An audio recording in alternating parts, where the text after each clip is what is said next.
Hey everyone, welcome back. I'm Ardenstone, and today I wanted to talk a little bit about the the new announcement here yesterday.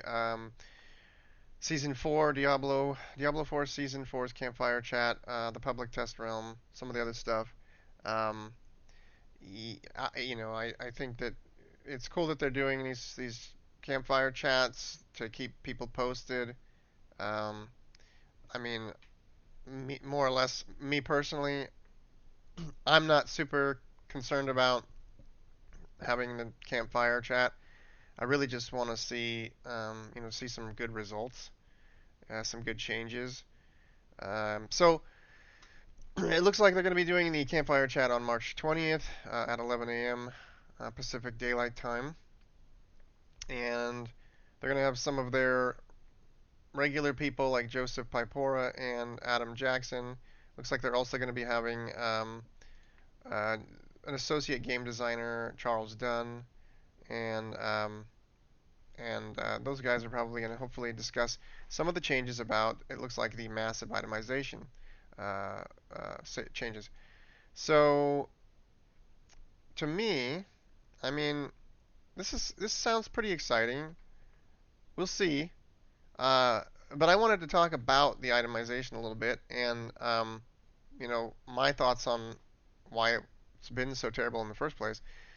There's a lot of people that could agree. I think that the major problem with itemization in Diablo 4 right now is the overabundance of like really bad conditionals. Um, I like to call them uber conditionals because they're not just like the standard cold, damage to cold enemies, damage to fire. Or, I mean, sorry, damage with cold, damage with fire, damage with poison. Those ones. Those were like the basic ones that you would get in Diablo 3, and now it's like there's this giant list of all these extra conditionals. It's like they took those and then decided to extrapolate on that, tenfold. Um, and when you look here, um, I actually went in here because I wanted to find out how many actual affixes there are. I didn't count them, but I came in here and I found this page that actually lists them all. And if you watch me scroll through this through this page, you'll see this giant list. As we go down, um, it continues and continues. It starts off with like attack speed affixes, critical strike affixes, and then conditional strike affixes, and crowd control affixes, and damage affixes, and they're all like, as you can see, there's like a trend with all these. It's always going to be something like, increase damage, and then by something something by a percentage amount, or when something is happening. And those all the conditional ones are more like when something is specific is happening. I'm okay with certain ones like damage affixes, like damage when with melee attacks by a percentage amount. When you're just changing the lightning damage or the poison damage by a percentage amount, that's more like the basic affix. Those are the more basic conditional affixes that we just already had. But they started adding all these conditional affixes in here that make it so difficult to really enjoy the game. And I mean, critical strike to a particular crowd-controlled enemy by a percentage amount. Critical strike to vulnerable enemies by a percentage amount. Critical strike when using a particular skill by a percentage amount. Critical strike when using a particular set of skills by a percentage amount. Critical strike when using a power attack by a percentage amount. It's like it just gets really repetitive and it's kind of stupid. If you go all the way through it here, we've got it goes into the class ones. You've got like the necromancer ones, damage by minions by a percentage amount. Now these are like that would be a standard one. That would be a standard one. That would be fine. But there are certain ones that just it gets a little bit. It just pushes it too far. Um, chances per hit. Let's see. Chances per hit to gain power attack by a percentage amount. See, most of these are probably going to be good because they're necromancer minion affixes. They're necromancer like specific. They're not like conditional affix specific. Um, but then there are overpower damage, and it's overpower damage with a particular weapon by a percentage. But that's only when you have the particular weapon. Overpower damage by a particular skill, only when you only have a particular skill. Overpower. Why don't they just call it overpower damage? Why do we need to like? Then there's the raw one, overpower chance, and overpower damage by a percentage amount. Why do we need these three?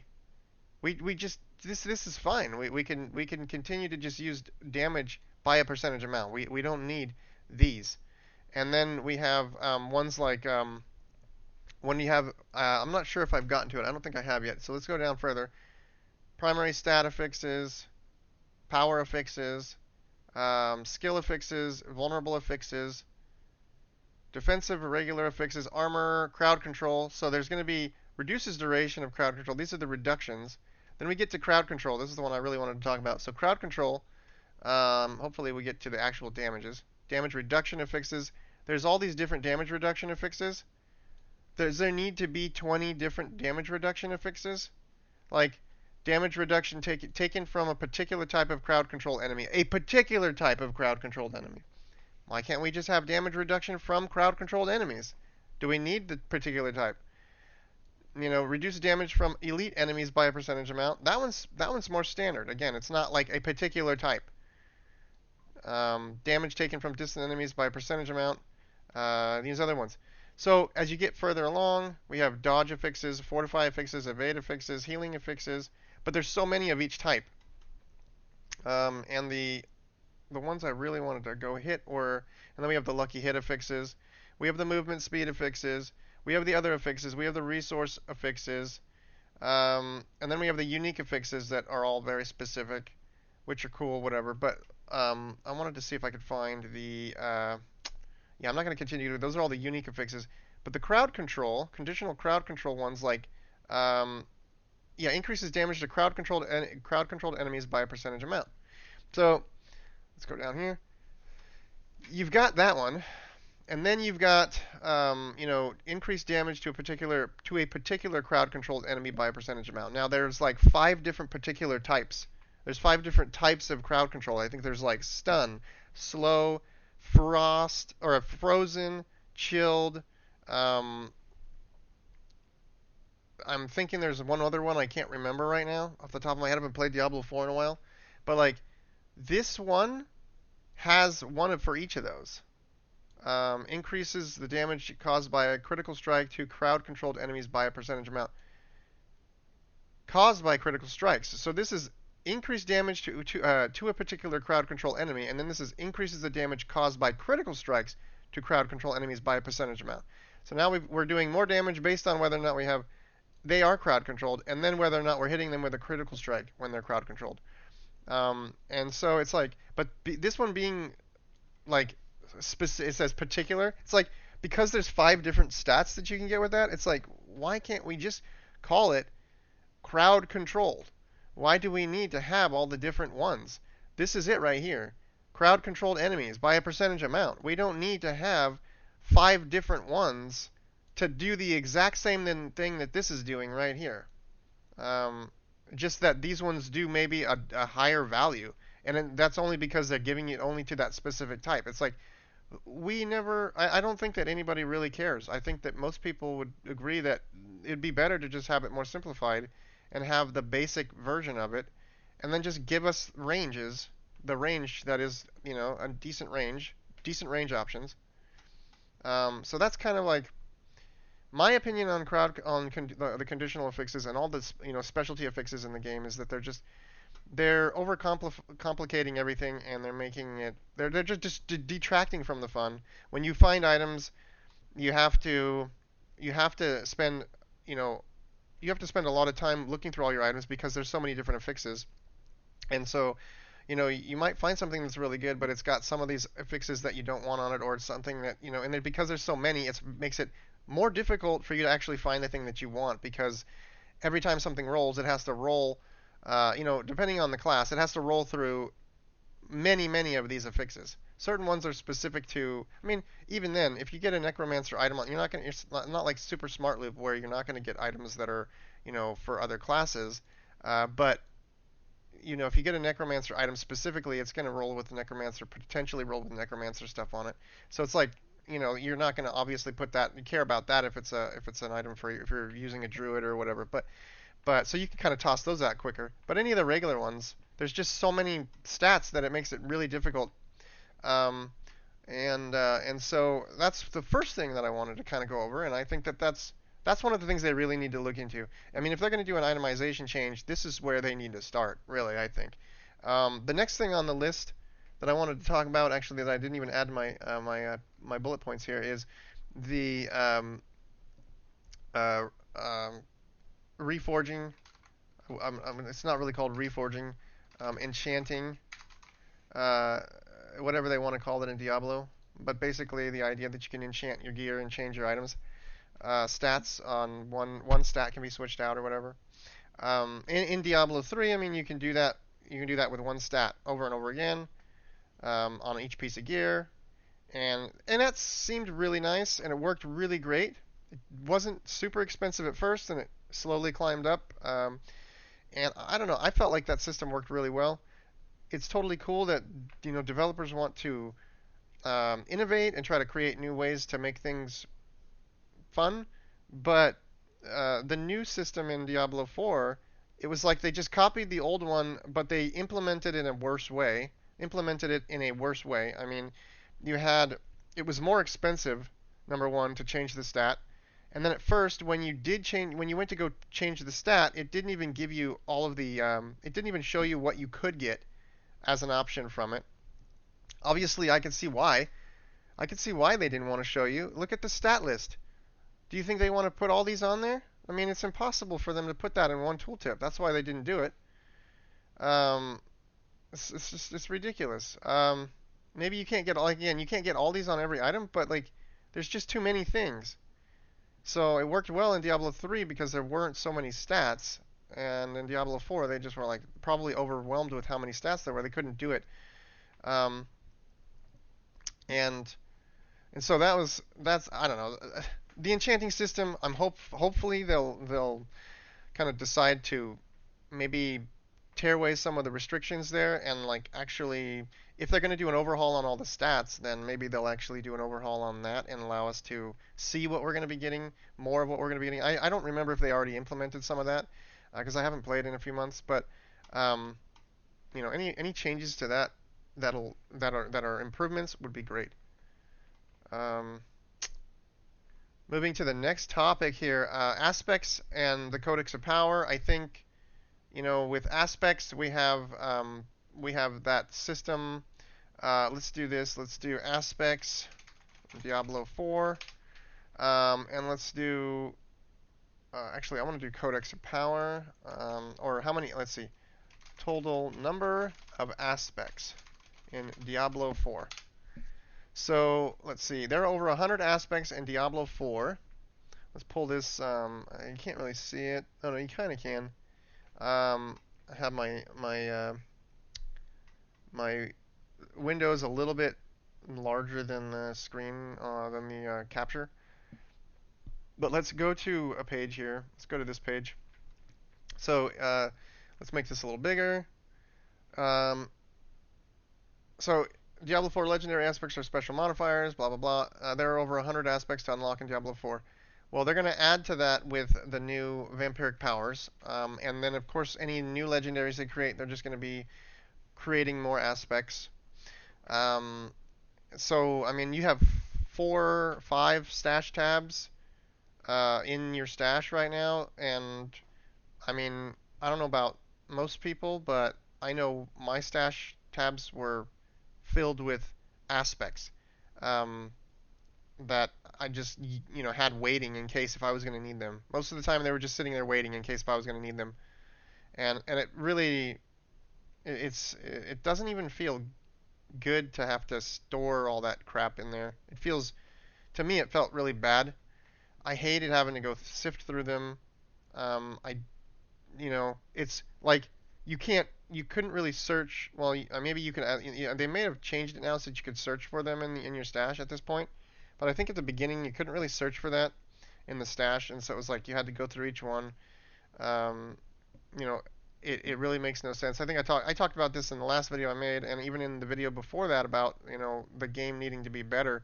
The Codex of Power. It just makes sense that like if you have a game, if you as a developer are already struggling with stash space, it doesn't really make any sense to build an entire experience around having things that need to go in your stash. If you can't even provide the users with stash spaces to let them use those, store those items, and or or even have the search functionalities that are convenient to be able to search through the stash. I mean, look at Last Epoch. It has so far the ability to have tons of stash spaces, and it has search functionality that is, I mean, light years ahead of Diablo. So it's like it's clearly doable. It's not a question of whether it can be done because Last Epoch they've done it already. Um, Diablo 4, where are you guys at? It doesn't make any sense. And so, again, coming back to the Codex of Power, it's like, why would you, if you're going to be the one, if you're struggling to have this, the stash space, if that's your problem, why would you make items that are going to fill it all up and not have any space for people's gear and things that they want to store in there other than these aspects? I mean, you have the Codex of Power, you built the Codex of Power, and then you you choose to create aspects as items that don't get broken down and put into the Codex of Power. You have a system there, but you just don't use it. You're gonna keep them as items. Makes no sense. They could easily be put in the Codex of Power, and then we would just get them from there. They could have charges. You can have them so that when they break down, it tells how many you've got. That way, you can't just continue to use them after they're gone. You have uses or whatever. Um, it just something. So yeah, I think that's the other part of itemization. Itemization really is more about the stats and the gear and what you're getting on them, but like that's a big thing. Aspects are kind of part of the itemization because aspects are how you create legendaries, and aspects are a big thing, right? And I mean, that's one of the worst things of having to deal with aspects is actually having to interface with them.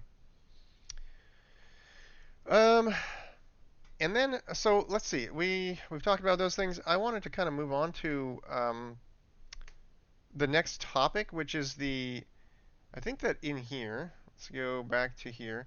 I don't think it actually specifies. We're saying, yeah, they say item affixes, item stats, the Codex of Power. They're obviously going to be doing some changes to the Codex of Power. Now that's a good question. Are they going to be doing the changes that I was just mentioning? The things that people have kind of been saying, like, why didn't you just do it this way from the beginning?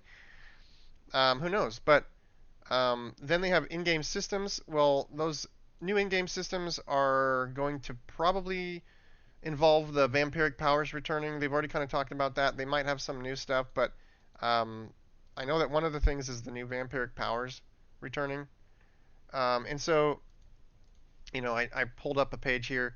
The vampiric powers that are returning, and they've already went over these, but there's 6 of them.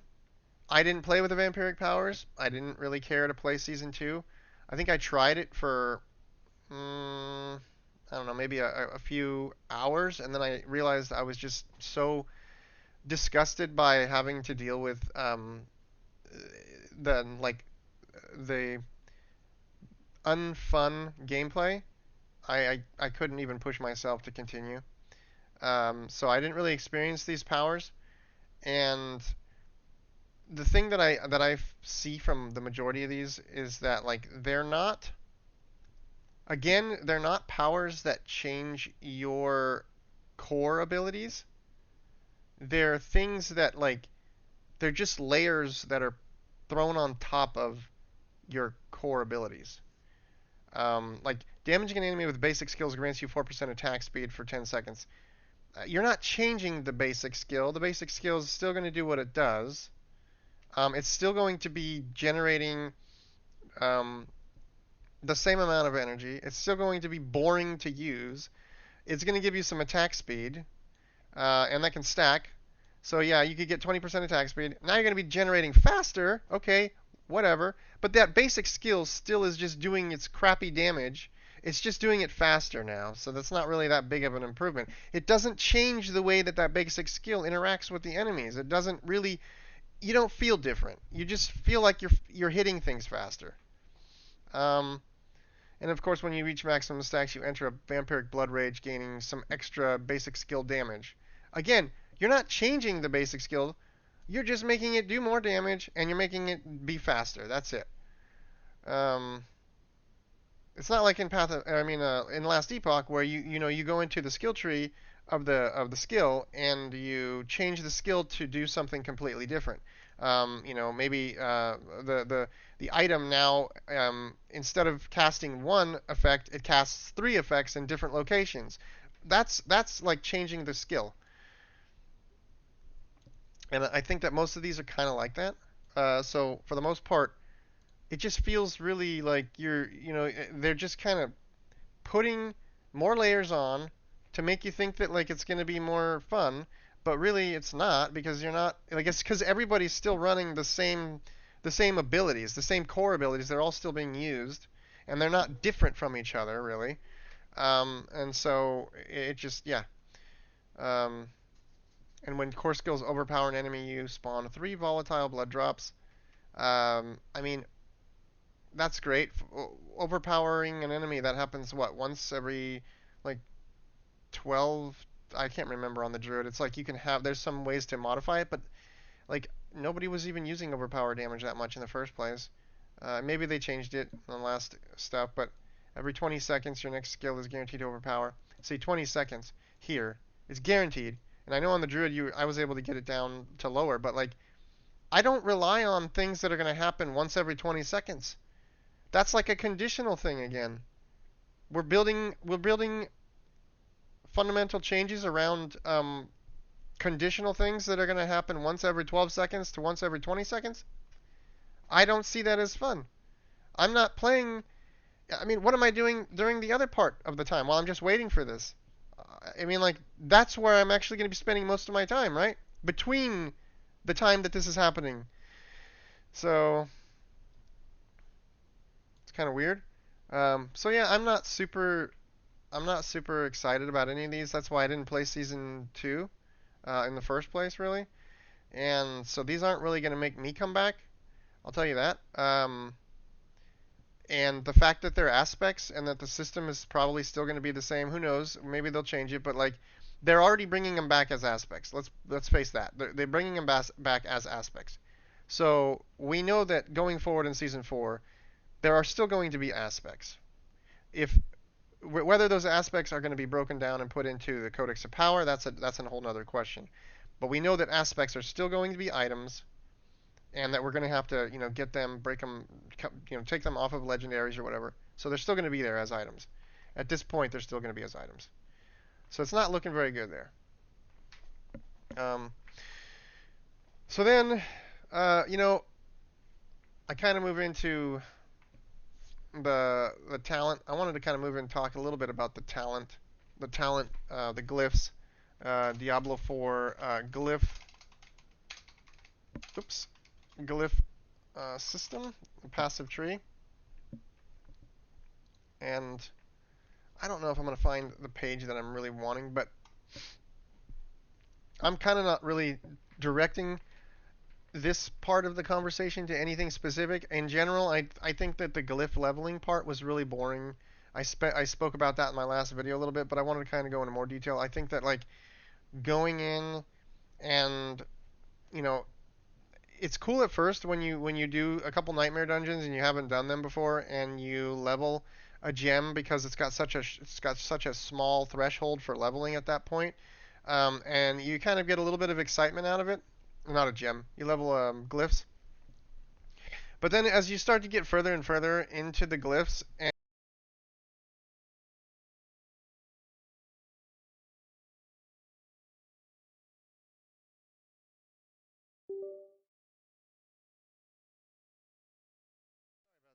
um, as you get further along into the glyphs leveling process, you start to realize that like the time it takes to level a glyph is really long, and it just gets really boring and tedious because you can kind of calculate it. It becomes calculatable, and when you're able to start calculating things, you can start to see how much time it's going to take. And so you go, okay, I know that it's going to be I'm trying to get to level 20. I've got 3 levels left, and it's taking me 4 runs per, or 4 runs per level. Well, now I can calculate how long it's going to take me to get that gem to level 20, and then how long it's going to take me to get my other gems. I keep saying gems, my other glyphs. It's going to how long it's going to take the other glyphs to get to level 20 from wherever they're at, right? And I can just go, okay. And then I start to think like, God, this is going to take way too long. I'm already getting bored. I don't want to do this. I don't want it to be calculatable. I don't want it to be feeling like that I can come through and just go, oh, like this is it. I know what I'm going to be doing for the next, 12 hours. And this is all that I'm going to be doing, especially considering nightmare dungeons are really boring, right? In the first place, they're super boring. So who wants to go, yeah, I know it's going to take me 12 more hours to finish leveling my glyphs, and I have to sit here and do these nightmare dungeons, and I already don't want to do them. That's the part about glyphs that I think sucks. I think the passive tree itself is really cool. It's just the glyph leveling process is just a drag. I wish that they could take a look at that and really maybe, I don't know, revamp it a little bit. I'm not sure exactly, but I'm not getting paid to develop the game, They are. I shouldn't have to be the one that has answers. They should. You hold them accountable for the things that they're not doing, considering they're the ones who are making the game. And they're the ones who want you to buy it.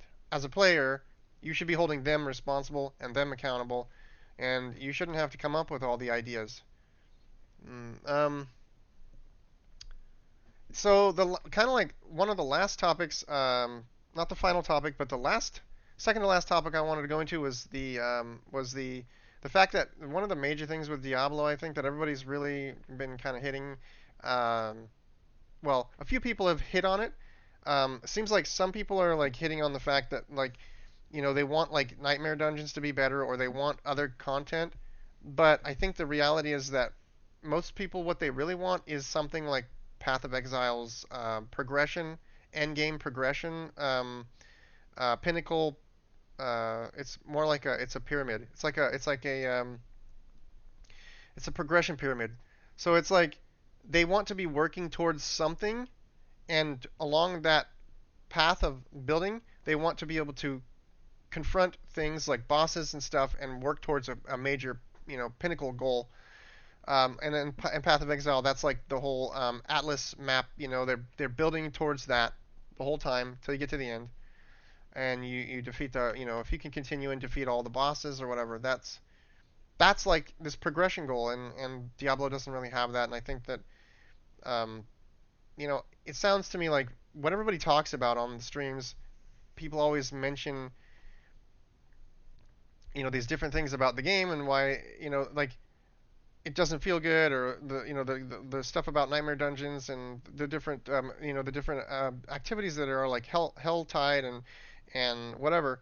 But it's like, yeah, I think to me what it sounds like is that people really want some one thing to really focus on, to put their energy towards, to build up to. And the right now the only thing that was like that I think were the bosses, like the Uber bosses, and of course Lilith at the beginning.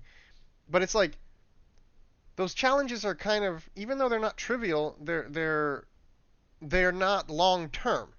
They're not long term challenges, right? Once, and with the way Diablo is kind of, or is right now, is there's been a lot of people that have been like able to find builds that are broken, and I think that kind of has to do with the fact that there's too many skills. There's too many affixes. It's really hard for them to balance the game and not have things that are broken. Uh, so that has kind of a play in it. But when those people are able to go in and just murder these bosses really quickly, they're gonna get really bored when they realize that like that's the only thing that there is to do is just kill the same bosses, and that they're not actually building towards anything. They're not aspiring to anything. I mean, in a game like Diablo, one of the most important things is that you always have the carrot on the stick. You always have to have something to chase, to build towards, to aspire to. And I mean, that's like the dopamine effect. It's like the dopamine effect is what, as you're working towards that goal, they're trickling the dopamine to you, so that way you can continue to feel like it's fun, and you're getting what you want. And I feel like Diablo 4 has almost no dopamine effect at the very beginning because the leveling process at the very beginning is super boring, extremely bad. And then when you start getting into some of maybe like level 40 to 50, you start to feel a little better. It's like you get some dopamine, but if you've already played the game, you're not really going to get that dopamine that much because you know the whole, like, your brain already has experienced it and whatever. But you get to the higher levels, it's like you get some more dopamine, but then it tapers off and it kind of it actually starts dropping down really quick because you've come to the point where you've either beaten all the bosses or you've done Helltide too much or you've done all the nightmare dungeons and you're just bored and you're not getting the item return. Because you're spending too much time having to sift through items, you're not getting the stats you want. And every time that you get an item and you look through it and you don't get the stats you want, that's like the opposite of dopamine. It's like it makes your brain not want to continue. You get enough of that happening, and then it's like you're defeated would be the word. So that's kind of, I think, something that they need to really look into is where is the end game progression pyramid? What are we aspiring to? And so far all of the stuff they've brought out are not is obviously has not come across good to anybody. Everybody says that the gauntlet isn't really something that they look like that looks like they're going to put a lot of energy into it. I know that almost all the streamers I watch, Asmongold, Woody, Rax, um, Riker, they all specified in their videos about the gauntlet that they aren't really impressed with it, and it doesn't seem like a long-term thing. Even though it has leaderboards and all that, it just doesn't seem like the kind of content that they wanted, that they were looking for. Um, so it's clear that I don't know. I think that's where it is. That's what Last Epoch has. That's what PoE has. It needs the progression pinnacle pyramid. Um, the last thing I wanted to touch on is the PTR. I think that the PTR is a big win for for this game. Obviously, like, it should have been there from the beginning. It's funny that, I mean, even in the beta, in the early access alpha and the beta, the developers just they thought they had something amazing. Clearly the campaign in this game is fun for a new player. I don't argue that at all. It's not it's not the campaign that's boring. It's the end game. And anybody who hasn't played long enough to get through that and get to the end game and get bored, you're just not experienced. You haven't experienced that lull. That's fine if you still think the game is fun. But most of the real hardcore players are going to tell you that, like, the end game is boring and it needs more. And those things could have come from those ideas and those um, I guess I should say it's the sentiments could have come. Well, they did. Some of it did come during the alpha testing, and some of it came during the beta. But the developers just didn't want to listen. So it's nice that they are finally doing the PTR. I know from experience from PTR in Diablo 3 that there's a lot of good things that came from having a PTR in Diablo 3, and I think that improved the game a lot. Um, so it's nice that they're doing it.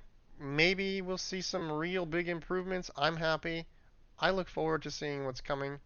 Um, Even though the game right now is not something I would even touch, I still look forward to seeing what's coming, and see what they have in store. Maybe some of these changes are going to be really good, and maybe they'll turn the game around. I really hope so.